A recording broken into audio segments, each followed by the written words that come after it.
찬송가 109장입니다.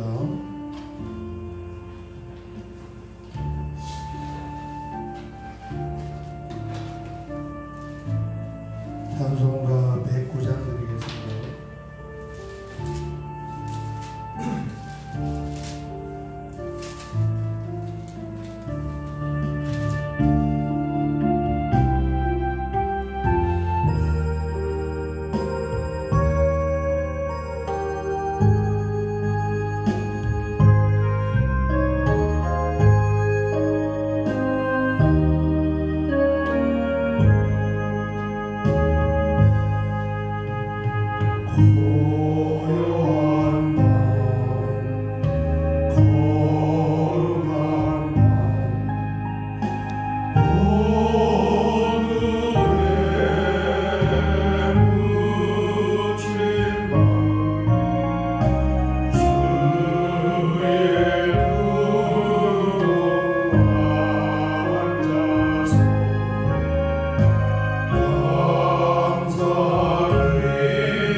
우리 성경 말씀은 사도행전 15장 1절과 2절 말씀을 보겠습니다.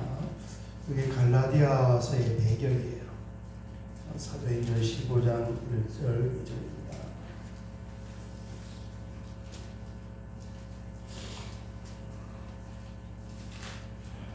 (15장 1절 2절) 같이 봉독하겠습니다. 어떤 사람들이 유대로부터 내려와서 찾으셨나요? 신약성경 213페이지 1절 2절 시작.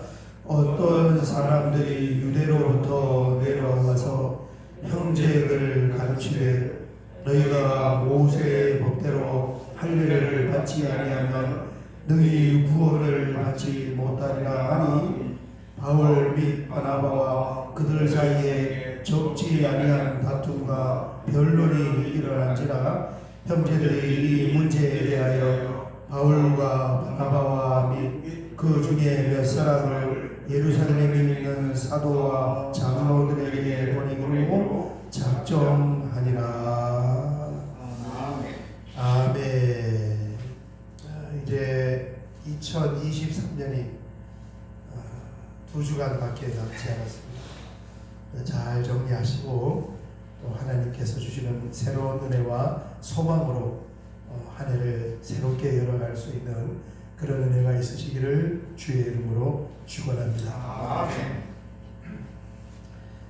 사도행전 15장이 굉장히 중요한 그런 사도행전을 어떤 이해하는 데 축으로 둔 그런 장인데 좀 이따 설명을 하기로 하고 이게 갈라디아서의 배경입니다. 복음이 그리스도의 복음이 예루살렘으로부터 확산할 때 이게 어떻게 확산이 되었냐면은 유대인들 복음 구약 성경을 유대인들이 가지고 있었잖아요. 그 배경에서 지금 이제 유대인의 혈통을 따라서 예수님이 탄생하고 유대인들이 구약을 기반으로 예수님을 믿으면서 복음을 전했단 말이에요. 그래서 초창기의 복음은 어떻게 전달이 되었냐면은 유대인들만 전도를 한 거예요. 이 유대인들 머릿속에는 이방인은 구원의 대상자가 아닌 걸로 봤단 말이에요. 그러니까 구원은 누구만 받아요? 유대인들. 그래서 구약시대 유대인 이스라엘이 전 나라가 하나의 종교단체 한 교회였어요. 그러다가 이제 예수 그리스도의 그 복음, 신약의 복음에 눈이 딱 떠지면서 예수님을 믿어야 구원을 받는구나. 구약 성경이 끊임없이 이야기했던 그게 바로 이거구나. 그걸 이제 어렴풋하게 보게 된 거예요. 그러면서 그 구원의 복음을 누구에게 전했냐면은 절대 이방인들에게 전도하지 않고 유대인들에게만 전도를 했단 말이에요. 그러면서 이제 이 하나의 문제가 생기게 되었는데 그게 뭐냐 하면 구약 성경을 가지고 있는 이 유대인들이 이제 구약 성경과 신약 성경은 달라요. 같은 우리 한 권 속에 있지만은 구약 성경만 믿으면은 기독교인이 아니고 유대교단 말이에요. 그러니까 이제 어떻게 믿어야 돼요? 신약 성경대로 믿어야 돼요. 구약을 배경으로. 그런데 유대인들은 어떠냐? 신약 성경대로 믿는 것이 아니라 구약 성경의 스타일대로 신약을 자꾸 믿으려고 해요. 서로 다른데. 그러면 어떤 현상이 일어나겠습니까? 믿기는 믿는데 뭐가 하나가 문제가 생겨요? 율법적 기독교인이 탄생하게 되는 거예요. 이게 유대인들의 특징. 그 답을 넘기가 참 어려운 거예요. 여러분 절 오래 다니다가 예수 믿는 사람은 자꾸 어떤 스타일대로 예수 믿으려고 그러는 거예요? 절에 다니는 스타일대로입니다. 아무리 가르쳐줘도 그게 그 부분에 은혜가 임하지 않으면은 그거 내면에서 안 받아들여요. 그건 목사님 생각이고 내 아는 대로 이렇게 믿겠습니다. 그 문제가 이제 유대인들이 가지고 있는 어떤 하나의 장점일 수도 있지만은 굉장히 단점이 되는 거예요. 그러다가 이제 이 사도행전 10장이 베드로 사도가 고넬료 가정을 안 가려고 하잖아요. 베드로 하나님이 환상도 보여주고 가라 그 이방인들을 만나봐라 해도 자꾸 베드로가 안 가라. 나는 한 번도 이방인들하고 교제한 적도 없고 그들하고 밥 먹은 적도 없습니다. 왜 자꾸 저보고 가라고 합니까? 이게 유대인들의 특징이에요. 그래서 어쨌든 가라 하니까 마지못해 가서 그 집에 가서 이제 예수 그리스도의 복음을 한번 던져보았더니 놀라운 장면을 보게 되는 거예요. 그게 뭐냐면 오순절날 마가의 다락방에 성령이 임하는 것처럼 베드로 가정에 모여있는 것 전부 이방인들인데 거기에 성령이 임하는 걸 보고 아멘. 이 사건이 베드로가 지금 이 예수님 제자 수제자로 교회에서 대장이 총회장이에요. 초대교회 총회장. 굉장히 중요한 거예요. 그래서 이 베드로가 고넬료 가정을 전도한 그 결과가 영향을 미친 것이 사도행전에 결정적으로 두 장이 있는데, 첫 번째가 사도행전 11장. 사람들이 물어보는 거예요. 이방인 전도해도 됩니까? 안 해도 됩니까? 당신 고넬료 이방인 만났다고 하는데 그거 어떻게 된 겁니까? 막 유대인들이 벌떼같이 따지는 거예요. 왜 이방인들에게 복음 전하냐? 그러니까 그때 베드로 사도가, 야, 그게 아니다. 구약 성경에 이렇게 어렴풋이 우리가 이해한 것처럼 이방인들에 가서 내가 복음을 전했더니 우리하고 똑같이 성령을 부어서 그들을 구원시키더라. 아멘. 이방인 전도해도 돼. 그게 하나님의 뜻이야. 그러면서 이제 무슨 교회가 생겨나게 된 거예요? 사람들이 이방인을 막 전도하면서 안디옥 교회가 생겨나요. 최초 이방인. 그 체험이 베드로 사도가 없으면은 거기서 또 문을 닫겠지고, 이방인들 그 복음 전하면 안 돼. 그 사람들은 구원의 대상자가 아니야. 그러면 얼마나 늦어지겠습니까? 선교 역사가. 하나님이 그렇게 딱 만들어간 거예요. 그 다음에 이제 제가 좀 전에 말씀드린 것처럼 유대인들은 무슨 특징을 가지고 있어요? 구약의 스타일대로 신약 생활을 하려고 하는 거예요. 그게 오늘 15장 1절에 그 문제가 나타났습니다. 15장 1절 보면 어떤 사람들이 유대로부터 내려와서, 이게 유대인들입니다. 이 지금 안디옥 교회 이야기예요. 그 다음에 형제들을 가르치되, 이 형제들은 안디옥 교회에 있는 이방인 기독교인들입니다. 여기에 지금 예루살렘 유대에서부터 내려온 구약 스타일대로 신앙생활, 기독교 생활을 하려고 하는 사람들이 와서 이방인, 구약 성경을 지금 안 가지고 있는 이방인 형제들을 가르치되, 뭐라고 가르치냐면은 구약 스타일의 기독교를 가르치는 거예요. 너희가 모세의 법대로 할례를 받지 아니하면 뭐 하지 못한다고요? 능히 구원을 받지 못하리라 하니. 엄청나게 큰 문제가 지금 생겨난 거예요. 구원의 문제, 구원의 어떻게 뭐라고 말하면, 구원을 받으려면은 구약 성경대로 율법을 지켜야 되고 너희들도 다 할례를 받아야 돼. 이게 지금 구약 스타일대로 믿는 유대인들이 이방인들에게 가르쳐주고 있어요. 이 문제를 해결하지 못하면 우리도 지금 율법을 지켜야 되고 할례를 받아야 된단 말이에요. 자, 2절입니다. 2절. 바울 및 바나바와 사도 바울은 복음을 다 깨달았단 말이에요. 신약 스타일로.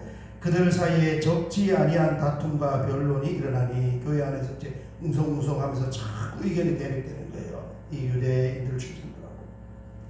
형제들이 이 문제에 대하여 바울과 바나바와 및 그 중에 몇 사람을 예루살렘에 있는 사도와 장로들에게 보내기로 작정하니라. 아멘. 이게 이 15장이 이 주제를 가지고 제1차 예루살렘 종교회의가 시작이 됩니다. 여기에서 베드로 사도가 결정적인 대답을 또 하나를 하는 거예요. 이 문제로 총회가 열어지니까 사회를 누가 봤냐면 예수님 동생 야고보가 사회를 보고 이제 이 문제가 안건으로 이렇게 올라왔어요. 이때 베드로 사도가 벌떡 일어나서 한 발언이 뭐냐면 고넬료 가정에 그 간청을 한 거예요. 내가 이방인, 꺼리끼지만한 이방인 집에 가서 복음을 전했더니, 야, 놀라운 사실을 봤다. 그들에게 하나님께서 성령을 우리와 똑같이 부어주는 것을 보면서 율법을 안 지키고 구약 성경 안 들고 있고 또 할례를 받지 않아도 하나님께서 구원시키는 걸 보았다. 우리도 무거운 이 족쇄를 왜 새롭게 예수 믿는 사람들에게 씌우려고 하느냐, 이 발언을 하는 거예요. 그게 15장 10절 11절입니다. 9절부터 베드로 사도가 지금 발언을 하는데, 10절 11절 보면, 그런데 지금 너희가 어찌하여 하나님을 시험하여 우리 조상과 우리도 능히 매지 못하던 멍에를, 이 율법입니다, 제자들의 목에 두렸느냐. 11절. 그러나 우리는 그들이 우리와 동일하게 주 예수의 은혜로 구원받는 줄을 믿노라 하니라. 아멘. 이게 고넬료 가정에서 전도해본 베드로 사도가 이제 복음을 정확하게 깨달았단 말이에요. 왜? 그 무거운 멍에를 절대 지키지 못하는 그 율법을 자꾸 강조하느냐. 우리도 못하고 있는데. 구원은 하나님의 은혜로 그냥 믿습니다 하는 고백으로 받는 거지, 봉사하고 헌금하고 헌신하고 내가 잘하고 내가 죄를 안 지어서 받는 것이 아니야. 요걸 다 아멘. 그 다음에 이렇게 이야기를 베드로 사도가 말을 하니까 이게 15장 내용인데 이어서 누가 바톤을 받느냐 1차 선교 여행을 다녀왔던 바나바와 바울이 벌떡 일어나서 야 우리가 전혀 구약 성경과 상관없는 이방인들 숲에 들어가서 복음을 전했더니 고넬료 가정과 똑같이 그들에게 성령을 부어주면서 예수님을 영접하면서 그렇게 기독교인이 되더라. 이렇게 발언을 하니까 야고보 사도가 땅땅땅 두드리면서 이방인들에게 절대 율법을 지키라 하지 말고 믿음으로 은혜로 구원을 받는다는 것을 가르쳐야 됩니다. 이게 15장이야. 굉장히 중요하죠. 자, 갈라디아 이제 매개인들 이런 사람들이 지금 이제 유대교 스타일대로 안 바뀌어요. 그 은혜 안 받으면. 여러분 교회 안에 어떤 사람이 있습니까? 지금도 마찬가지예요. 10년, 20년, 30년 신앙생활하고 직분을 가지고 있는 분에게 집사님, 권사님 죽으면 천국 갈 수 있어요? 그러면 정확하게 복음의 깨달음을 주저하지도 않고 갑니다.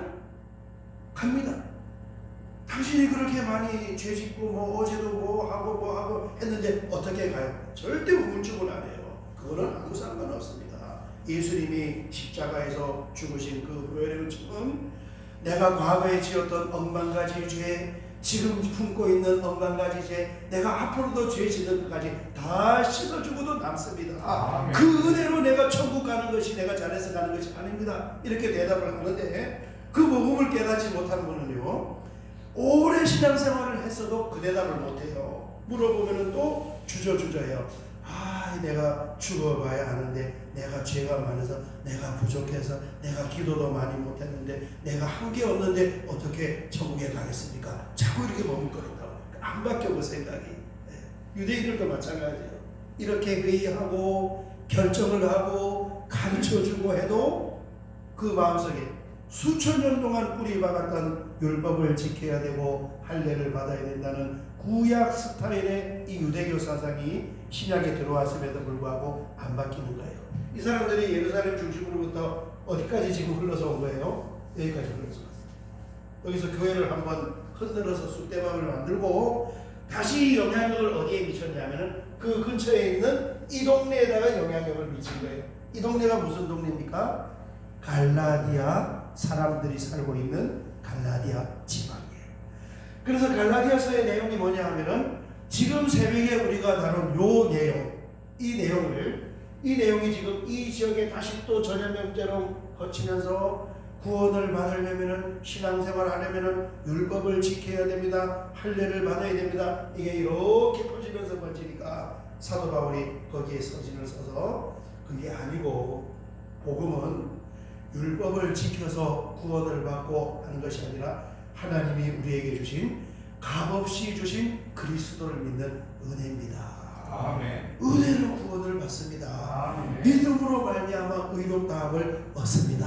아멘. 이 배경을 가지고 있는 거예요. 아멘. 아침부터 신나네요. 그렇습니다.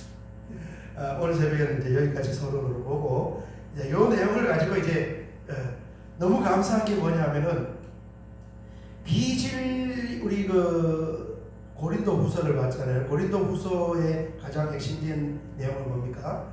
바울을 사도가 아니라고 자꾸 공격을 하는 거예요. 그러니까 그 사도가 아니라는 것을 공격을 하니까 내가 사도가 맞다는 것을 이야기를 하면서 굉장히 풍성한 하나님 나라의 이 비밀이 쫙 펼쳐지는 거예요.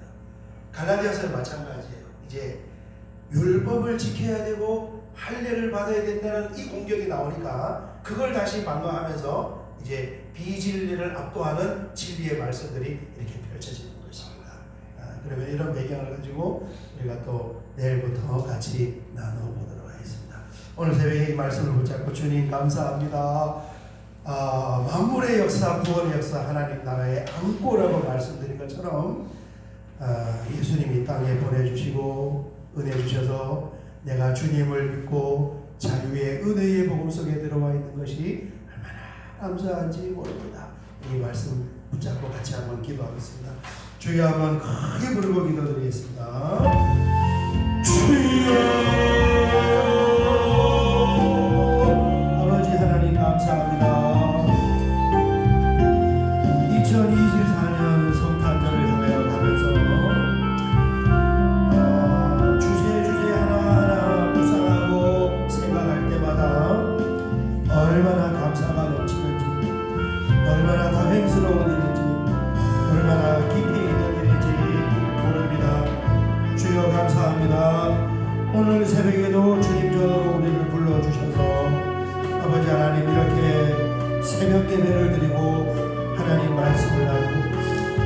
교회에서의 대경이 되는 그 대경들을 보면서 우리의 신앙을 다시 한번 점검할 수 있어서 하나님 감사합니다. 말씀을 통하여 성경을 통하여 잘 신앙이 정립되기를 원하고 그러므로 말미암아 견고한 믿음의 반석 위에 세워질 수 있도록 하나님 도와주시옵소서.